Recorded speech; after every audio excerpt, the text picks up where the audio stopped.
बोल शंकर भगवान की जय। पुरुषोत्तम क्षेत्र में चतुर्मास की महिमा, राजा श्वेत पर भगवत कृपा तथा भगवत प्रसाद का महात्म्य। जैमिनी जी कहते हैं, सूर्य के कर्क राशि पर रहते हुए आषाढ़ शुक्ला एकादशी से लेकर कार्तिक शुक्ला एकादशी तक वर्षा कालिक 4 महीनों में भगवान विष्णु का शयन होता है। यह श्री हरि की आराधना का परम पवित्र समय है। वर्षा के 4 महीनों में जितने दिन मनुष्य जनार्दन के समीप रहकर व्यतीत करता है, उतने समय तक वह प्रतिदिन अश्वमेघ यज्ञ के फल का भागी होता है। समुद्र के पवित्र जल में स्नान करके श्री पुरुषोत्तम का दर्शन करते हुए चतुर्मास का व्रत पालन करना मुक्ति का साधन माना गया है। इसलिए मनुष्य बड़े यत्न से पुण्यमय पुरुषोत्तम क्षेत्र में निवास करे। चातुर्मास में भगवान शेष शय्या पर शयन करते हैं। 8 महीने पुरुषोत्तम क्षेत्र में निवास करके प्रतिदिन भगवान विष्णु का दर्शन करने से मनुष्य जिस फल को पाता है, उसी को चातुर्मास में 1 दिन के निवास और दर्शन से प्राप्त कर लेता है। जो सब प्रकार के पापों में आसक्त, संपूर्ण सदाचारों से भ्रष्ट तथा समस्त धर्मों से बहिष्कृत हो, वह भी पुरुषोत्तम क्षेत्र में निवास करे। जो दूध पीकर अथवा शाकाहार हो या चातुर्मास व्यतीत करता है, वह यह प्रचुर सुख भोग कर अंत में परम शांति को प्राप्त होता है। देवादिदेव भगवान की प्रसन्नता के लिए मनुष्य यहाँ भीष्म पंचक नामक उत्तम व्रत का पालन करे और जंगली फल मूल खा कर रहे। यह व्रत भगवान की प्रसन्नता को बढ़ाने वाला, सब पापों का नाश करने वाला और वैकुंठ धाम रूपी सद्गति देने वाला है। मुनीश्वरों, यह सब तुम्हें रहस्य की बातें बताई गई हैं। ये जितने भी व्रत हैं, वे भगवत भक्तिहीन मनुष्यों के लिए निष्फल होते हैं। यह अच्छी तरह जान लो, तीर्थों का तथा सात्विक दान और तपस्याओं का जो उत्तम फल है, वह सब केवल विष्णु भक्ति से मनुष्य प्राप्त कर लेता है। प्राचीन काल की बात है, त्रेता युग में श्वेत नामक एक महान राजा हो गए हैं। उन्होंने व्रत में स्थित होकर भगवान पुरुषोत्तम में बड़ी भक्ति की। राजा इंद्रधूमन के द्वारा निश्चित किए हुए भोगों की मात्रा के अनुसार वे प्रतिदिन प्रसन्नता पूर्वक भगवान लक्ष्मीपति के लिए भोग प्रस्तुत करते थे। अनेक प्रकार के भक्ष्य भोज्य पदार्थ, भली भांति संस्कार किए हुए 6 रस, विचित्र माल्य, सुगंध, अनुलेपन तथा बहुत प्रकार के रजोचित उपचार अवसर अवसर पर भगवान की सेवा में समर्पित करते थे। एक दिन राजा श्वेत प्रातःकाल पूजा के समय भगवान का दर्शन करने के लिए गए और पूजा होते समय उन्होंने श्री हरि का दर्शन किया। देवादिदेव भगवान को प्रणाम करके दोनों हाथ जोड़े प्रसन्नता पूर्वक वे मंदिर के द्वार के समीप खड़े रहे। अपने ही द्वारा तैयार किए हुए उत्तम उपचारों तथा सहस्त्रों उपहार की सामग्रियों को राजा ने भगवान के सामने उपस्थित देखा। तब वे कुछ ध्यानस्थ होकर मन ही मन सोचने लगे, क्या भगवान श्री हरि यह मनुष्य निर्मित भोग ग्रहण करेंगे? यह ब्रह्म पूजन की सामग्री भाव शुद्धित होने के कारण निश्चय ही भगवान को प्रसन्न करने वाली न होगी। इस प्रकार विचार करते हुए राजा ने देखा, दिव्य सिंहासन पर साक्षात भगवान विष्णु विराजमान है और दिव्य सुगंध, दिव्य वस्त्र एवं दिव्य हारों से विभूषित साक्षात लक्ष्मी देवी उनके आगे अन्न पान आदि भोजन सामग्री परोस रही है। और भगवान भोजन कर रहे हैं। यह अद्भुत झांकी देखकर राजा ने अपने को कृतार्थ माना तथा आंखें खोल दी। फिर उन्हें पहले देखी हुई सब बातें दिखाई दी। इससे राजा को बड़ा आनंद प्राप्त हुआ। भगवान को निवेदित किए हुए प्रसाद को ही खाने वाले व्रतशील राजा ने बड़ी भारी तपस्या की। यह तपस्या का उद्देश्य यह था कि मेरे राज्य में किसी की अकाल मृत्यु ना हो और मरे हुए प्राणियों की मुक्ति हो जाए। शरणागतों के लिए कल्प वृक्ष स्वरूप मंत्रराज अनुष्टुभुम का उन्होंने नित्य नियम पूर्वक जप किया। इस प्रकार 100 वर्ष तक जप और तपस्या के पश्चात राजा ने समस्त पापों का अपहरण करने वाले साक्षात भगवान नरसिंह का दर्शन प्राप्त किया। वे योगासन पर कमल के ऊपर विराजमान थे। उनके वाम भाग में भगवती लक्ष्मी शोभा पा रही थी। देवता, सिद्ध और मुक्त पुरुष उनकी स्तुति में लगे थे। ऐसे भगवान को उपस्थित देखकर आश्चर्य से चकित होकर राजा श्वेत हर्ष गदगद वाणी में बोले, हे नाथ, प्रसन्न होइए। ऐसा कहते हुए धरती पर गिर पड़े। तपस्या से दुर्बल तथा चरणों में पड़े हुए निष्पाप राजा श्वेत से भक्त वत्सल्य भगवान नरसिंह ने कहा, वत्स उठो, तुम्हें भक्ति से प्रसन्न जानो और कोई अभिष्ट वर मांगो। भगवान का यह वचन सुनकर राजा उठे और दोनों हाथ जोड़कर भक्ति से विनम्र होकर बोले, स्वामिन, यदि आप मुझ पर आपकी अत्यंत दुर्लभ कृपा हुए तो मैं मरने के बाद आपके समान रूप प्राप्त करके आपके समीप ही सेवा में रहूं तथा जब तक इस पृथ्वी पर मैं राजा के पद पर रहूं तब तक मेरे राज्य में कोई भी मनुष्य अकाल मृत्यु को ना प्राप्त हो और जिसकी काल मृत्यु हो उसकी भी सायुज्य मुक्ति हो जाए। यह सुनकर भगवान ने परम उत्तम राजा श्वेत से कहा, श्वेत, तुम्हारा मनोरथ पूर्ण हो। 1000 वर्षों तक तुम अपने समृद्धिशाली राज्य का उपभोग करो।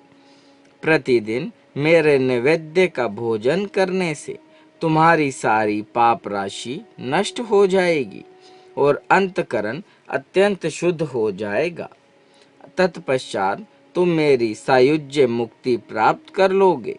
तुम्हारे राज्य में जो लोग मेरे निर्माल्य का भोजन करेंगे उनकी कभी अकाल मृत्यु नहीं होगी। इस प्रकार राजा श्वेत को वरदान देकर भगवान नरसिंह अंतर्ध्यान हो गए। यहाँ अमृत के समान स्वादिष्ट एवं सुपक्व अन्न को सबके स्वामी भगवान नारायण भोजन करते हैं। उनके प्रसाद का उपभोग सब पापों का क्षय करने वाला है। भगवान जगन्नाथ जी के मंदिर में पहुंचकर भगवान को भोग लग जाने पर जैसे भगवान विष्णु नित्य शुद्ध हैं, वैसे ही उनका प्रसाद भी शुद्ध है। व्रत पारायण विधवा स्त्रियां, वर्णाश्रम धर्म में तत्पर रहने वाले मनुष्य, यज्ञ में दीक्षित मनुष्य तथा अग्निहोत्री भी भगवान पुरुषोत्तम के प्रसाद को खाकर पवित्र होते हैं। दरिद्र, कृपण, गृहस्थ, प्रभु, स्वदेशी, परदेशी जो भी वहां आते हैं उन्हें चाहिए कि वे कोई भी भगवान विष्णु का प्रसाद ग्रहण करने में अहंकार ना दिखावे। भक्ति से, लोभ से, कौतूहल से अथवा शुद्ध शांति के निमित्त अखंड भोजन किया हुआ भगवत प्रसाद सब पापों को पवित्र कर देता है। जो पंडित मानी, मूर्ख, अमित तेजस्वी भगवान विष्णु के उस अमृतमय प्रसाद की निंदा करते हैं उनके निश्चय ही दुर्गति होती है। उस प्रसाद को बेचना या मोल लेना भी अच्छा नहीं माना गया है। मैं जगन्नाथ जी के प्रसाद का भोजन करके और कुछ नहीं खाऊंगा। इस प्रकार सच्ची प्रतिज्ञा करके जो प्रतिदिन प्रसाद ग्रहण करता है, वह मनुष्य सब पापों से मुक्त एवं शुद्ध चित्त होकर विशुद्ध वैकुंठ धाम को जाता है।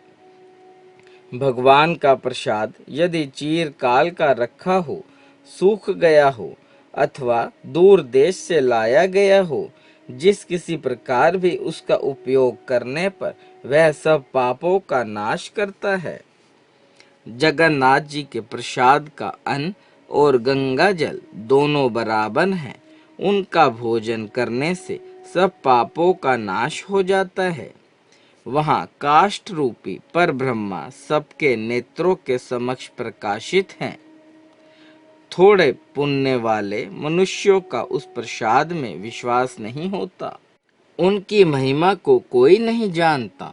भयंकर कली काल में धर्म के 3 चरणों का नाश हो जाता है। उसका एक ही पाद्य रह जाता है।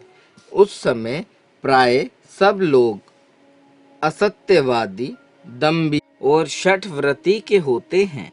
धर्म से विमुख तथा जीवा और उपस्थ भोगों में तत्पर रहते हैं। ध्यान, तपस्या और व्रत कभी नहीं करते। सभी अत्यंत अधर्मी, लोभी और हिंसक होते हैं। अपना कोई प्रयोजन न होने पर भी दूसरों की निंदा से संतुष्ट होते हैं। प्रसंग अथवा कौतूहलवश भी दूसरों के कार्य की हानि करते हैं और अपने छोटे से कार्य के लिए भी दूसरों के महत्वपूर्ण कार्यों में बाधा उपस्थित करते हैं। धर्मत्य प्राप्त होकर अपने घर में आई हुई सुंदरी स्त्री की भी अवहेलना करके दूसरों की निंदनीय स्त्री में आसक्त होते हैं।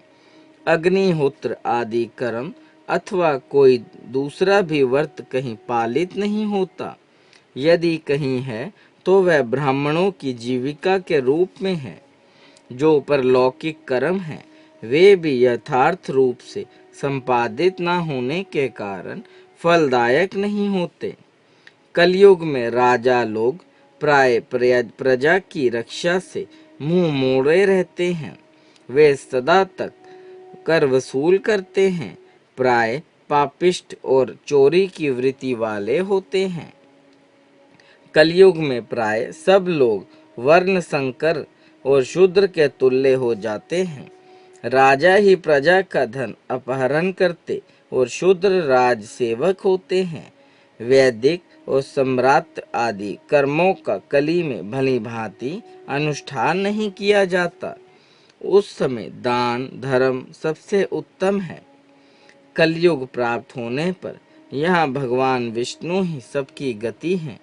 शालग्राम आदि क्षेत्र में भगवान का स्मरण और कीर्तन किया जाता है, परंतु यह पुण्य क्षेत्र नीलाचल तो उन क्षेत्र यज्ञ परमात्मा का शरीर है। काष्ठ के बहाने सबके जीवन रूप भगवान विष्णु साक्षात शरीर धारण करके यहाँ विराजमान है। पापियों की कलिकाल जनित पाप का नाश करने के लिए ही यहाँ भगवान का प्राकट्य हुआ है।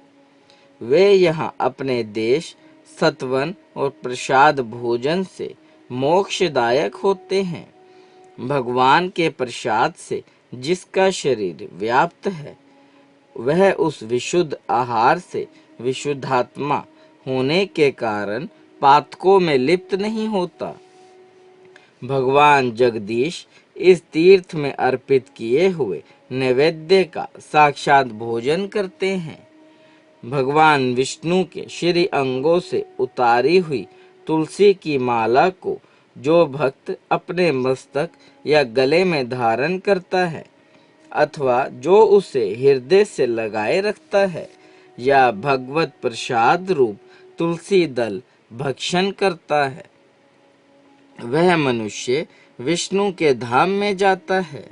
तुलसी दल से मिश्रित भगवत प्रसाद भोजन करके निश्चय ही मनुष्य को मोक्ष मिल जाता है। भगवान विष्णु के आचमन चरणोदक तथा स्नान जल सब पापों का नाश करने वाले हैं। शव आदि अपवित्र वस्तुओं के स्पर्श जनित दोष का भी उनके द्वारा नाश होता है।